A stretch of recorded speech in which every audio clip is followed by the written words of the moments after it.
Halo semuanya. Perkenalkan kami dari kelompok 11.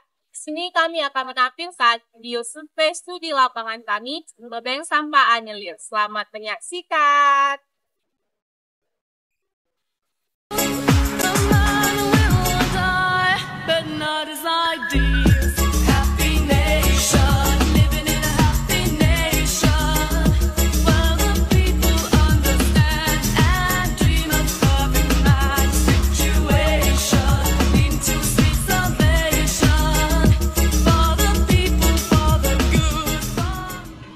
Pertama-tama, kami ingin bertanya, bagaimana prosedur operasional yang diterapkan untuk menjaga agar kegiatan di bank sampah ini tetap efektif dan efisien? Ya, SOP ya. Ya. Jadi sebenarnya di bank sampah ini kita melaksanakan edukasi dan sosialisasi di tengah masyarakat.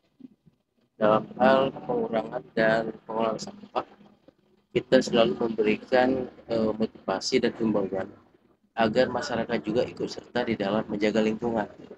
Nah, di dalam hal ini kita juga memberikan bimbingan. Selain menjaga lingkungan, kita akan membina reward. Kebetulan kita juga binaan PT Pegadaian. Dalam hal ini temanya itu adalah pemilah sampah pendapat emas. Jadi selain mengumpulkan sampah, masyarakat juga dari hasil penjualannya akan kita konversi menjadi tabungan emas. Itu yang kita laksanakan. Di samping setiap nanti nasabah akan kita berikan formulir sebagai bukti nasabah di bank sampah Anyelir. Termasuk juga ketentuan bahwa kita juga tidak menerima barang-barang hasil curian. Nah, itu dia SOP. Bagaimana tanggapan atau respon masyarakat sekitar ini tentang bank sampah? Ya, uniknya di bank sampah Anyelir itu tingkat respon masyarakat itu dibarengi dengan buku emasnya. Jadi setiap nasabah yang akan ikut itu berarti dia memiliki juga buku tabungan emas dan otomatis buku tabungan sampah. Dibuktikan dengan sudah 360 buku tabungan emas yang kami keluarkan dari PT Pegadaian. Artinya segitulah berarti nasabah yang telah kita rekrut untuk menjadi nasabah bank sampah Anyelir binaan PT Pegadaian. Jadi nanti kalau dengan bank sampah yang lain selain kita itu beda, artinya menabungnya dikelola oleh bank sampah itu sendiri. Tetapi kalau di kita uang nasabah ini akan diambil di Pegadaian. Jadi kalau kalau bank sampah ini tutup atau force major, uang nasabah itu aman karena ngambilnya di PT Pegadaian. Gitu. Berarti bank sampah ini bekerja sama dengan Pegadaian? Iya, bank sampah kita merupakan binaan PT Pegadaian yang terdiri dari 249 bank sampah se-Indonesia. Jadi kalau adik-adik berjalan nanti dari Aceh sampai Papua, memilah sampah menabung emas, Degade, nah itu saudara-saudara kita. Jadi 240 bank sampah se-Indonesia. Programnya sama. Apa saja Pak dukungan yang diharapkan atau ada tidak dukungan yang bekerja sama dengan bank sampah ini dari pemerintah atau komunitas untuk membantu keberlanjutan bank sampah Anyelir ini? Beberapa hal yang kita laksanakan dengan bank sampah yang lain, melaksanakan konsorsium ya, artinya bekerja sama di dalam melaksanakan pengolahan. Contohnya mesin pumping block, pembuatan mesin pumping block.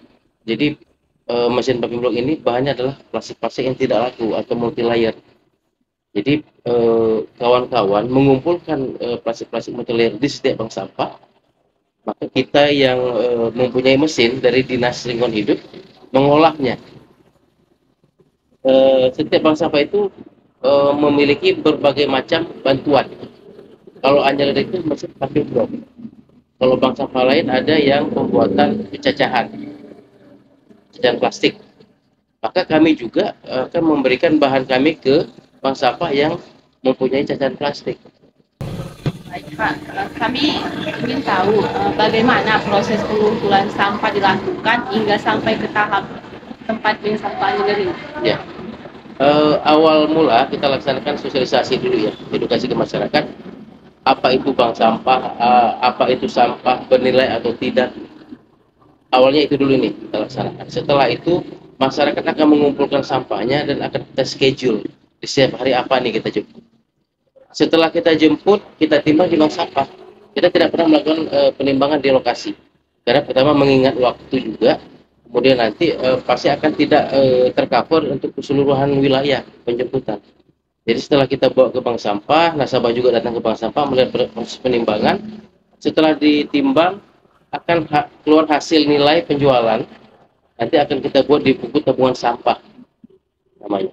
Setelah dibuat di buku tabungan sampah, menunggu proses penjualan.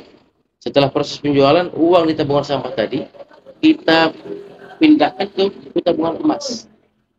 Hasilnya akan sama, buku tabungan sampah 5.000 umpamanya, maka di tabungan emas 5.000. Maka uangnya yang ketika di tabungan sampah itu masih kita yang pegang. Setelah kita jual, uangnya akan kita pindahkan ke Pegadaian. Cara memilah sampah yang diterima itu apakah semua sampah dapat diolah atau tidak dapat diolah, terus membedakannya itu bagaimana? Ya. Jenis sampah itu terbagi kepada dua ya, organik dan anorganik.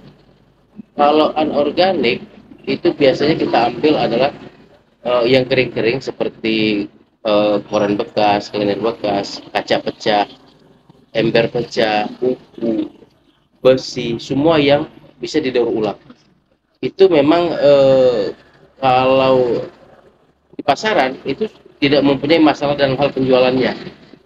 Tetapi kontaminaan itu dengan tingkat 60% sampah organik ini memang belum banyak yang terkelola.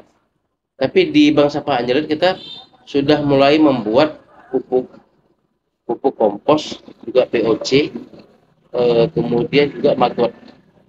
Nah ini juga kita lakukan konsorsium dengan bank sampah sahabat mitra dan juga bank sampah yang lain.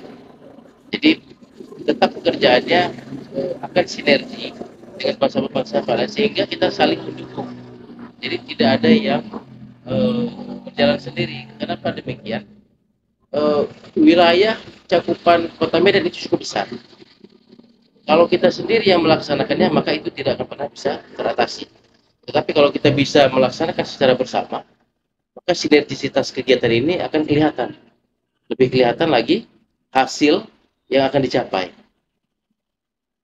Terus pemanfaatan sampah yang sudah didaur ulang itu Pak, apakah produknya akan dijual atau digunakan untuk kebutuhan masyarakat sekitar atau di tempat ini? Ya. Contoh ya, kalau daur ulang dari organik, itu kemarin kita buat pelatihan dari kulit jagung. Daunnya kulit jagung itu kita buat menjadi bunga dan pasarnya itu adalah bisa sampai ke mancanegara. Jadi kebetulan ini galeri kita juga belum siap, itu nanti akan kita pamerkan tuh hasil-hasil bunganya. Di samping pembuatan bunga dan alas meja dari plastik asol. Juga ada dari tas nih, tas dari ulos. Itu ada juga. Tetap itu semua konsorsium. Kita laksanakan bersama dengan handicraft. Karena ketika bank sampah melaksanakan kegiatan sehari-harinya, kalau tidak melakukan kerjasama, maka sedikit banyak akan terganggu nih pekerjaannya. Maka kita selalu membuat job list sesuai dengan keahliannya. Jadi nanti khusus handcraft itu kita bentuk timnya sendiri gitu, tanpa mengganggu tim di bank sampah. Kapan sih terbentuknya bank sampah ini dan apa tantangannya Ya. sampai terbentuk? Bank Sampah Anjelir dibentuk pada tanggal 27 Desember 2018. Ya. Ketika itu pemahaman masyarakat terhadap pengelolaan dan pengelolaan sampah itu sangat minim sekali. Dibuktikan dengan terletaknya sampah-sampah di beberapa titik yang tidak terkelola. Artinya sampah ini tidak ada yang punya. Jadi nanti ada juga orang yang sambil lalu membuang sampahnya. Kenapa? Kami anggap bahwa pesan yang akan disampaikan oleh pemerintah ini belum sampai ke masyarakat, terutama dalam pengolahan dan pengelolaan sampah. Apalagi dengan Permen KLHK nomor 14 tahun 2021, seluruh pengolahan sampah muaranya adalah ekonomi sirkuler. Maka diharapkan bagi masyarakat dengan sampahnya yang ada bisa menambah penambahan ekonomi. Jadi itulah ekonomi sirkuler yang ekonomi yang berputar dari bahan daur ulang.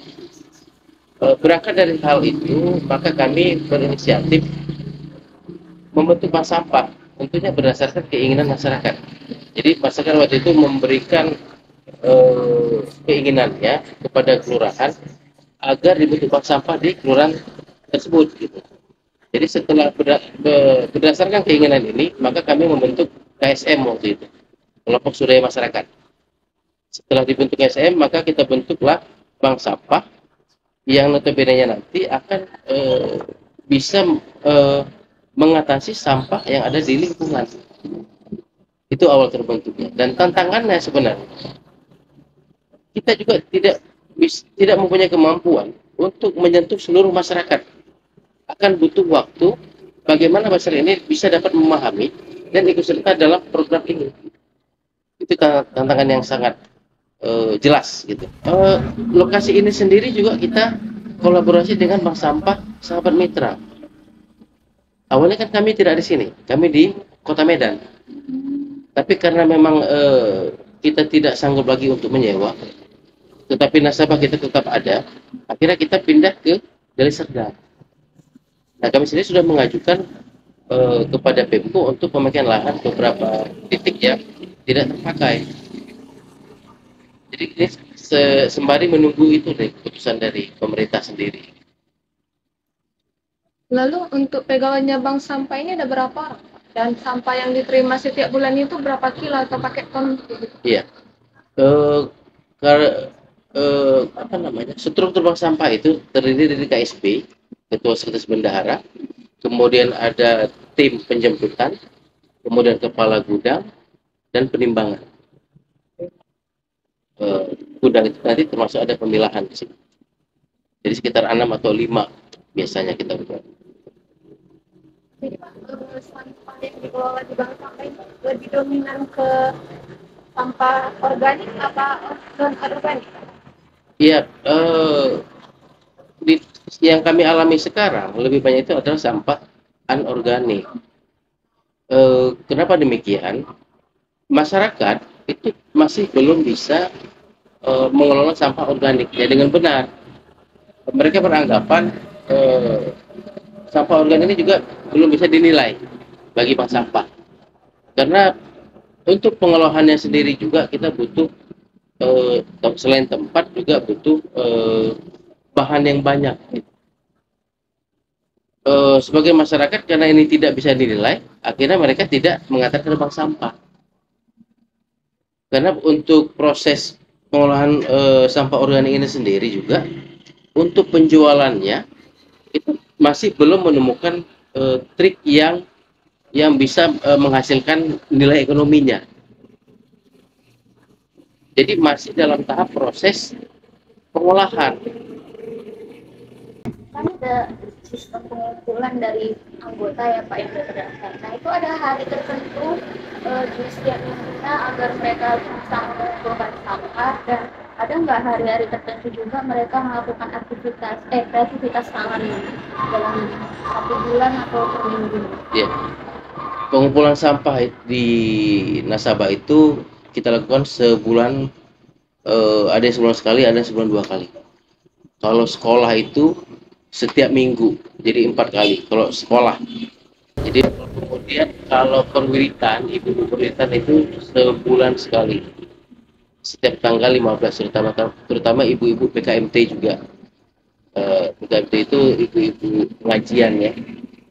Kemudian untuk pelatihan ini kita laksanakan sesuai dengan permintaan. Jadi kita kenapa demikian? Kembali lagi kepada lahan kita yang tidak permanen gitu.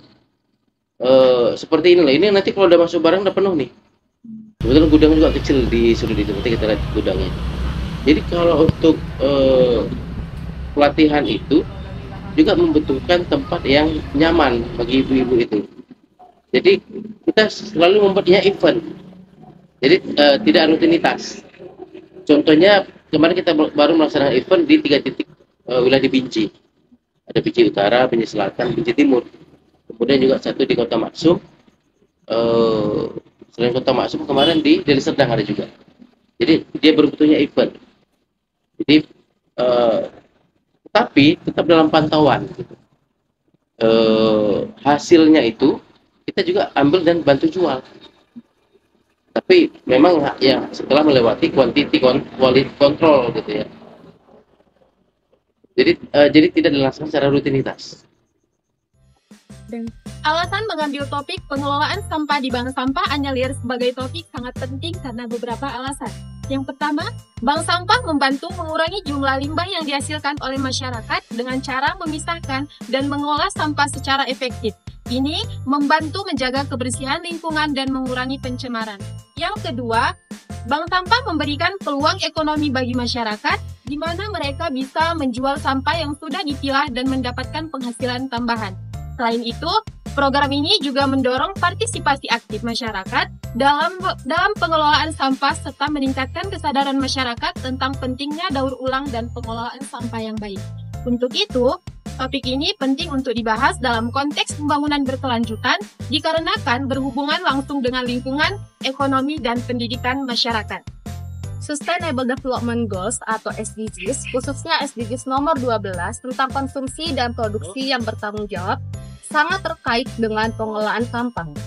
Pengelolaan sampah berkelanjutan membantu mengurangi limbah dan mempromosikan efisiensi sumber daya yang esensial untuk mencapai tujuan ini. Melalui inisiatif seperti bank sampah dan kampanye pengurangan plastik, masyarakat dan institusi dapat berkontribusi pada pengurangan sampah, meningkatkan kesadaran lingkungan, serta menciptakan ekonomi berbasis daur ulang. Dengan demikian, pengelolaan sampah menjadi kunci dalam mendukung keberlanjutan lingkungan dan kesehatan masyarakat. Kesimpulan dari hasil wawancara kami bahwa Bank Sampah Anyelir yang bertempat di Jalan Datuk, Kabupaten Deli Serdang, Sumatera Utara, membantu masyarakat mengelola sampah secara efektif, terutama sampah organik. Dengan produk yang dihasilkan seperti kompos, pupuk organik cair, dan martabak. Bekerja sama dengan Pegadaian, program ini meningkatkan kesadaran akan daur ulang dan memberikan penghasilan tambahan bagi masyarakat. Dengan fokus pada kebersihan lingkungan dan kesejahteraan, Bank Sampah Anyelir berperan penting dalam menciptakan lingkungan yang lebih bersih dan berkelanjutan. Bank Sampah Anyelir Memilah sampah, menabung emas. Demikianlah video yang dapat kami tampilkan. Semoga bermanfaat.